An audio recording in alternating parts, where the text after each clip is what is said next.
Bom dia, meus amados, a graça e a paz do Senhor. Eu sou o pastor Rômulo Pereira, da Igreja Batista, Palavra da Graça, e hoje nós vamos estudar os Atos dos Apóstolos, capítulo 12, verso 1, que nos diz: E por aquele mesmo tempo, o rei Herodes estendeu as mãos sobre alguns da igreja para os maltratar. Bom, queridos, estamos aqui no cerca do ano 47, estamos vendo uma nova onda de perseguição contra a igreja. A primeira se iniciou ali com a morte de Estevão, né? Houve a morte de Estevão e depois os irmãos, os cristãos se espalharam porque a perseguição se intensificou em Jerusalém.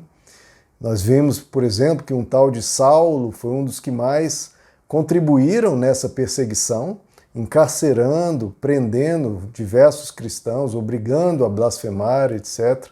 Saulo, que depois se converteu e se tornou o grande apóstolo Paulo. Já nessa onda aqui, o apóstolo Paulo, graças a Deus, já não está mais do lado dos persecutórios, né? Dos perseguidores, e sim dos perseguidos. Bom, essa perseguição aqui agora não se trata apenas de uma perseguição do grupo religioso ou do povo. Agora nós estamos vendo uma perseguição oficial, uma perseguição partindo do próprio rei Herodes, que comandava toda a região.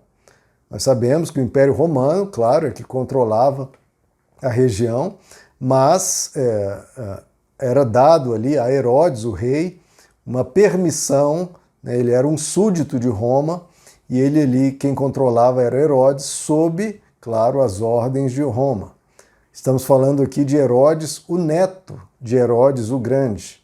Herodes o Grande foi aquele que participou daquele assassinato dos bebês de Belém. Ele, na tentativa de matar o bebê Jesus, ele mandou matar os bebês de 2 anos para baixo lá em Belém. Esse foi o Herodes o Grande. Depois houve Herodes Antipas, do qual esse Herodes aqui é o sobrinho. Herodes Antipas foi aquele que mandou decapitar João Batista e que participou do julgamento de Jesus. Não sei se vocês se recordam, mas Pôncio Pilatos, claro que foi quem acabou condenando Jesus, e ele, ao longo do julgamento, ele enviou Jesus até Herodes, porque Herodes, no caso Herodes Antipas, tinha a curiosidade de conhecer Jesus. Agora estamos vendo um filho desse Herodes Antipas, e esse é o chamado Herodes Agripa, que inicia então essa perseguição contra a igreja. Nós vamos ver nos versos seguintes os encaminhamentos, os desencadeamentos dessa perseguição. Bom, vemos aqui, queridos, que perseguição é algo que infelizmente ocorre. Então essa é a primeira coisa que nós temos que saber. Os cristãos aqui, eles não foram pegos de surpresa porque Jesus havia avisado a eles diversas vezes, em diversas oportunidades, que isso ocorreria. Por exemplo, em Lucas 22, Jesus diz: Todos os dias eu estava convosco, e não estendestes as mãos contra mim. Esta é a vossa hora e o poder das trevas. O primeiro perseguido foi Jesus. Ele está falando: olha, eu estava com vocês no templo, eu estava ensinando, eu não estava provocando nenhuma rebelião, eu não estava com nenhuma artimanha política, não estava com nenhuma prática indecorosa ou cometendo qualquer crime, eu estava no templo ensinando. Então veja, não é questão de justiça ou de crime, haverá perseguição por questões ideológicas. A gente vê isso ocorrendo na política e na religião ainda mais. Então, e Jesus falou: essa é a vossa hora e o poder das trevas. Então, não, por favor, não se confundam e pensem: não, Deus não vai permitir que isso aconteça, não, Deus vai me guardar, Deus é mais poderoso que o diabo. Deus é mais poderoso que o diabo. Só que estamos em um mundo caído, um mundo em que Deus concedeu aos seres humanos a liberdade para suas escolhas. Então, infelizmente, muitas vezes, grupos e pessoas vão desencadear perseguições. E nós, nesse mundo caído, temos que não é ficar pensando: por que Deus permitiu? Não, a questão é: o mundo é mau, as pessoas são más. Meu Deus, não é só Deus que atua no mundo, as pessoas atuam. Não existe só Deus, existe as pessoas, existe o diabo, existe as circunstâncias. Então não fique pensando: por que Deus permitiu? Não, é porque as pessoas são más. Existem pessoas más ou não existem? É alguma surpresa? Então a gente tem que se precaver. E Jesus disse em João 15, não é o servo maior do que o seu senhor. Se a mim me perseguiram, também vos perseguirão. Então não é falar, mas Deus, eu sou um servo teu, por que isso está acontecendo? Não, Jesus diz, vocês são meus servos? Então, o servo realmente não é maior do que o Senhor. Se perseguiram a mim, perseguirão a vocês. Não adianta vir com essa conversa para Deus. Mas Deus, eu sou teu servo, sim. E o mestre desse servo foi perseguido. Deus foi perseguido. Por que a gente vai se escandalizar se nós formos perseguidos? Jesus está dizendo, não se escandalizem, perseguiram a mim, perseguiram a Deus. E eu tive que atravessar, eu tive que passar pela perseguição. Então, vocês que não são superiores a mim, vocês também vão ter que passar, porque eu passei. Então, não encarem esse tipo de sofrimento com surpresa, queridos. Não encarem uma traição com surpresa, porque Jesus foi traído. Não encarem o abandono como um absurdo ou perguntar por que Deus permitiu. Não, Jesus foi abandonado. Então, todas essas coisas o próprio Deus passou. Se nós não somos superiores a Ele, mas pelo contrário, o mestre é superior ao servo, então se Ele passou por essas coisas, a gente muitas vezes vamos ter que passar também, queridos. E Jesus disse em João 16, olha, eles vos expulsarão da sinagoga e vem uma hora em que aqueles que os matarem julgarão estar prestando um serviço a Deus. Então veja só, julgarão perseguindo e matando vocês que estão prestando um culto a Deus, um serviço a Deus. Veja como a religião, que deveria ser ministra da paz, que deveria ser algo que freia a violência, muitas vezes é a grande proponente.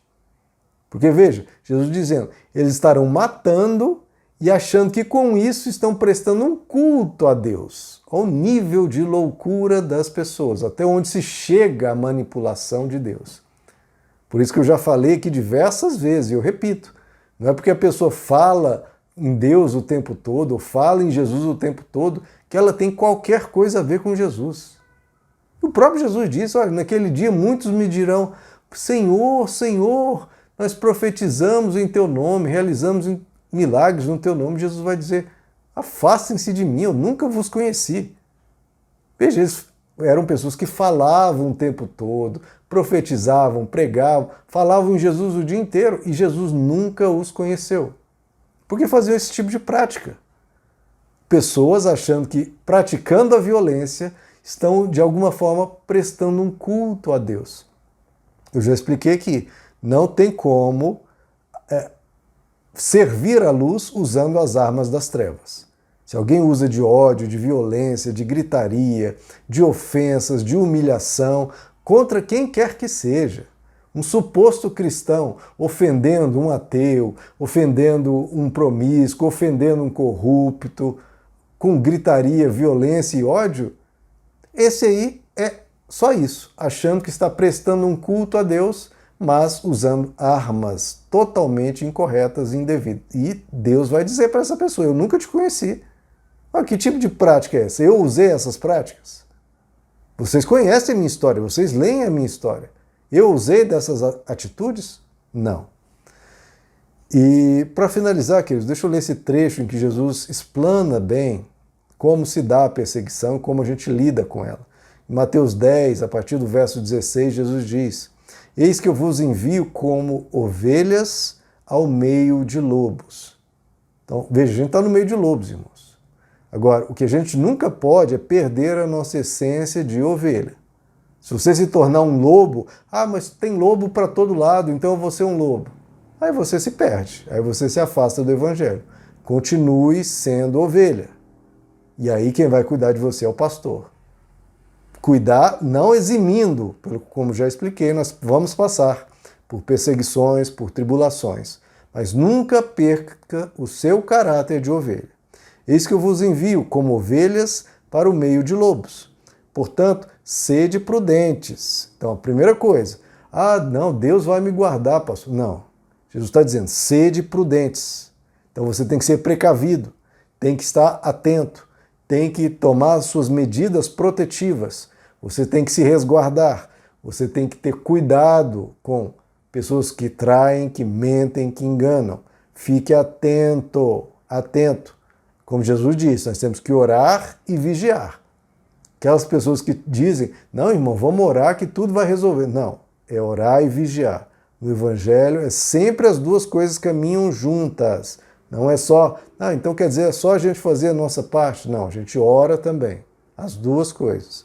Sede prudentes como as serpentes, sem perder a inocência das pombas. Acautelai-vos dos homens. Então tenham cuidado, porque eles vos entregarão aos sinédrios e vos açoitarão nas sinagogas, e por minha causa sereis levados à presença de governadores e de reis para lhes servir de testemunho. Então esse é o momento de você dar o seu testemunho de fé. Ah, pastor, é falar? Também, se for dada essa oportunidade, mas principalmente você dá testemunho de caráter, de convicção, de que você crê no que dizia que cria. E quando vos entregarem, não preocupeis em como ou o que haveis de falar, porque na hora vos será dado o que haveis de dizer. Porque não sois vós a falar, e sim o Espírito de vosso Pai que fala através de vós. Um irmão entregará à morte outro irmão, e o pai e o filho, e filhos se levantarão contra pais e farão com que sejam mortos. Então olha o nível de iniquidade do ser humano, né, queridos? Então por causa disso, sempre se resguardem, sempre tenham cuidado. Não se ponham, né, em qualquer cilada, em qualquer perigo desnecessário. Seja fiel a Deus, sempre honre o seu testemunho, sem provocar a ira de ninguém, não vá com aquela soberba que muitos têm. Não, eu sou filho de Deus e os outros são todos filhos do diabo. Esse tipo de soberba só desperta perseguição. Então não brinque com essas coisas, não seja aquele chato de galoche que quer colocar a Bíblia goela abaixo das pessoas, que diz, olha, você vai para o inferno, você não presta. Nunca seja assim, queridos. Jesus não era assim. Jesus chegava ao maior pecador e falava com doçura. Ele era amigo dos pecadores, ele ajudava, ele se importava, ele cuidava. Então seja assim, até para diminuir as perseguições. Isso não quer dizer que a perseguição não haverá. Muitas vezes haverá. Mas muitas perseguições que há contra cristãos, muitas vezes é porque provocam, né, queridos? Então, que a gente não seja assim.